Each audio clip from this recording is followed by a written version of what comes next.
प्रधानमंत्री नरेंद्र मोदी जी के लक्षद्वीप दौरे के बाद से ये आइलैंड सुर्खियों में बना हुआ है, लेकिन लोग ये जानने के लिए उत्सुक हैं कि इस आइलैंड की इतनी चर्चा क्यों हो रही है और मालदीव्स अचानक से क्यों बौखला गया है। सोशल मीडिया पर लोग कई तरह के सवाल कर रहे हैं, जैसे भारत के लिए क्यों है लक्षद्वीप इतना खास, लक्षद्वीप का क्या है इतिहास, कैसे हुई लक्षद्वीप पर बस्ती की शुरुआत, लक्षद्वीप में क्यों सबसे अधिक आबादी मुस्लिम समुदाय की है, यहाँ पर इस्लाम धर्म कैसे आया और आज़ादी के बाद लक्षद्वीप कैसे बना भारत का हिस्सा, मालदीव्स और लक्षद्वीप में क्या है विवाद, क्यों मालदीव्स के नेता भारत के खिलाफ जहर उगल रहे हैं और क्यों भारतीयों ने मालदीव्स का बॉयकॉट करना शुरू कर दिया है, और भी कई सवाल लोगों के मन में जिज्ञासा उत्पन्न कर रहे हैं। दोस्तों, लक्षद्वीप को लेकर लोगों के मन में कई प्रकार के कंफ्यूजन्स हैं जो आज हम इस वीडियो में दूर करने वाले हैं। साथ ही आपको बताएंगे कि कैसे इंडियन आर्मी की बहादुरी के कारण लक्षद्वीप भारत का अभिन्न अंग बना, और यदि इंडियन आर्मी आधे घंटे भी लेट हो जाती तो ये खूबसूरत आइलैंड हमारे हाथों से चला जाता। दोस्तों, लक्षद्वीप एक शांत और खूबसूरत आइलैंड है। सफ़ेद रेत की समुद्री तट, बीच पर लगे नारियल के पेड़, साफ हवा और चारों ओर दूर तक फैला नीला विशाल समुंदर इन दोनों लोगों को खूब लुभा रहा है। लक्षद्वीप गूगल सर्च लिस्ट में टॉप ट्रेंड बन गया है। लोग अपनी अगली ट्रिप के लिए लक्षद्वीप की प्लानिंग कर रहे हैं और उससे रिलेटेड सारी जानकारी जुटा रहे हैं। आपको बता दें कि लक्षद्वीप संस्कृत और मलयालम भाषा से लिया गया शब्द है, जिसका मतलब होता है 1 लाख द्वीप। हालांकि लक्षद्वीप के अंतर्गत 1 लाख नहीं बल्कि 36 आइलैंड्स आते हैं। इनमें से एक आइलैंड समुद्र में डूब चुका है और वर्तमान समय में यहाँ पर सिर्फ 35 आइलैंड्स ही बचे हैं। इनमें से 10 आइलैंड्स पर ही लोग रहते हैं।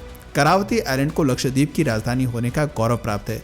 ये भारत का सबसे छोटा केंद्र शासित प्रदेश है और कुल 32 स्क्वायर किलोमीटर में फैला हुआ है। आप 1-2 दिन में पैदल चलकर ही पूरा आइलैंड एक्सप्लोर कर सकते हैं।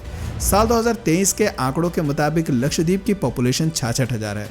दोस्तों, लक्षद्वीप का इतिहास काफ़ी पुराना बताया जाता है। कहा जाता है कि यहाँ पिछले करीब 2500 सालों से लोग रह रहे हैं।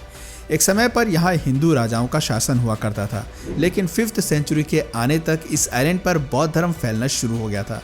लोगों ने बौद्ध धर्म अपनाना शुरू किया, लेकिन 7th सेंचुरी के बाद अरेबियंस ने इस्लाम धर्म का प्रचार प्रसार करना शुरू कर दिया।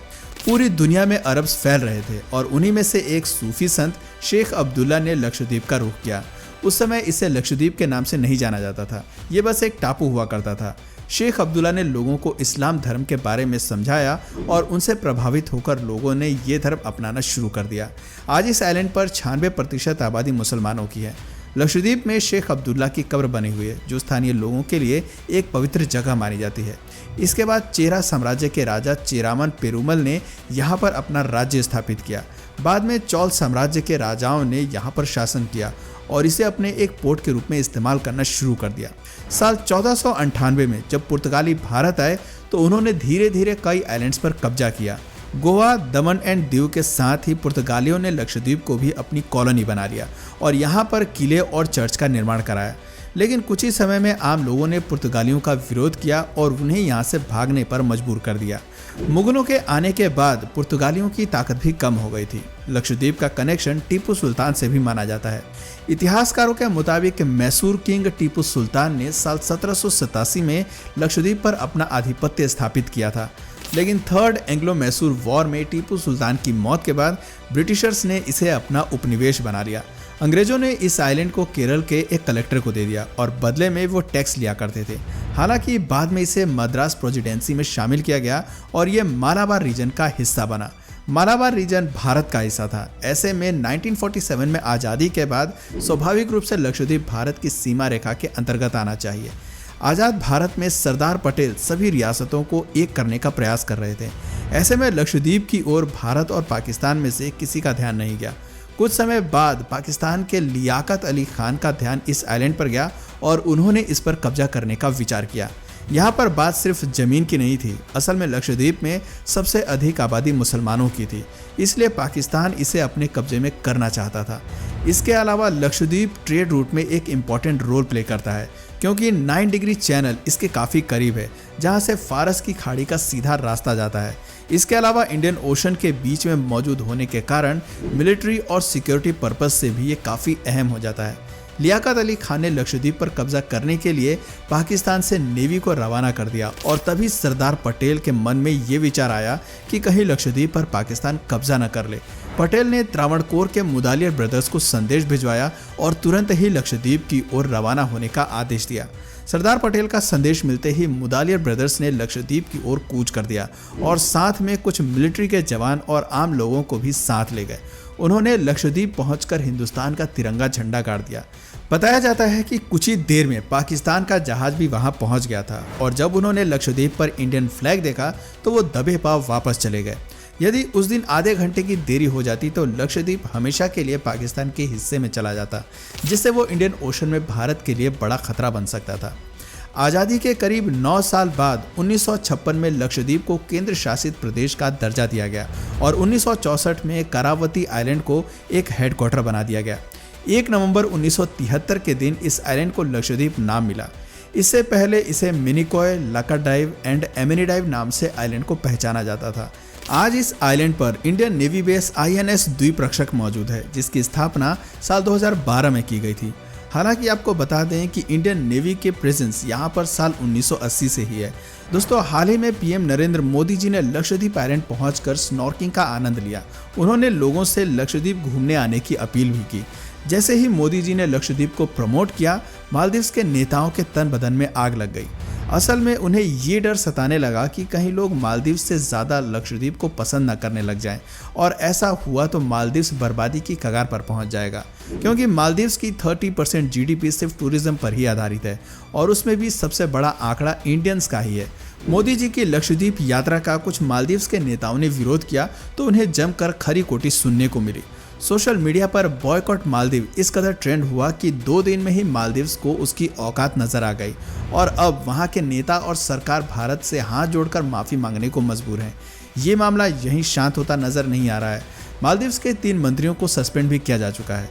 इतिहास गवाह है कि भारत ने समय समय पर मालदीव्स की मदद के लिए कई बड़े कदम उठाए हैं और बदले में मालदीव्स के नेता भारत को आंख दिखाने की कोशिश कर रहे हैं, लेकिन इन सब चीज़ों से भारत को कोई फर्क नहीं पड़ने वाला है। लक्षद्वीप में मछली और नारियल का व्यापार काफ़ी बड़े पैमाने पर किया जाता है। 1 लाख टन से अधिक मछली की सप्लाई यहाँ से भारत और अन्य देशों में की जाती है। आपको बता दें कि लक्षद्वीप में घूमने लायक ढेरों जगहें मौजूद हैं। अगर आप समुद्री मार्ग से लक्षद्वीप जा रहे हैं तो आप सबसे पहले अगाटी आइलैंड पर ही कदम रखेंगे। कोच्चि से यहाँ तक के लिए जहाज आसानी से मिल जाएगा और ये सफ़र काफ़ी रोमांचक होगा। अगाटी आइलैंड के बाद आप मिनिकॉय आइलैंड जा सकते हैं, जो लक्षद्वीप का प्रमुख आइलैंड है। इस आइलैंड का मुख्य आकर्षण का केंद्र है एक लाइट हाउस, जिसकी स्थापना सन 1885 में हुई थी। इस लाइट हाउस के टॉप से आप पूरे लक्षद्वीप का खूबसूरत नज़ारा देख सकते हैं। मिनिकॉय आइलैंड को लक्षद्वीप की लोकल लैंग्वेज में मलिकू भी कहा जाता है। ये पूरे आइलैंड का दूसरा सबसे बड़ा द्वीप भी है। यहाँ पर सफ़ेद रेत की बीच पर आप जमकर मौज मस्ती भी कर सकते हैं। वैसे तो लक्षद्वीप के सभी आइलैंड्स पर सनसेट और सनराइज का खूबसूरत नज़ारा देखा जा सकता है, लेकिन जो बात बंगाराम आइलैंड की है वो अन्य किसी आइलैंड में नहीं है। पूरे लक्षद्वीप में सबसे खूबसूरत सूर्योदय और सूर्यास्त का नज़ारा आपको इसी आइलैंड पर देखने को मिलेगा। साथ ही यहाँ पर स्कूबा डाइविंग के साथ साथ डॉल्फिन्स और अन्य मछलियों के साथ तैरने का मौका भी मिलेगा। वाटर स्पोर्ट्स और एडवेंचर एक्टिविटीज़ का भरपूर आनंद लेना चाहते हैं तो कल्पेनी आइलैंड और कदमत आइलैंड को अपनी विश लिस्ट में ज़रूर शामिल कीजिएगा। दोस्तों, आपको बता दें कि लक्षद्वीप भले ही भारत का हिस्सा है, लेकिन यहाँ जाने के लिए एक परमिट की ज़रूरत होती है। आप ऑनलाइन या फिर ऑफलाइन ये परमिट प्राप्त कर सकते हैं और इसकी फ़ीस केवल 50 रुपये है। अक्टूबर से मार्च का समय लक्षद्वीप घूमने के लिए सबसे परफेक्ट माना जाता है।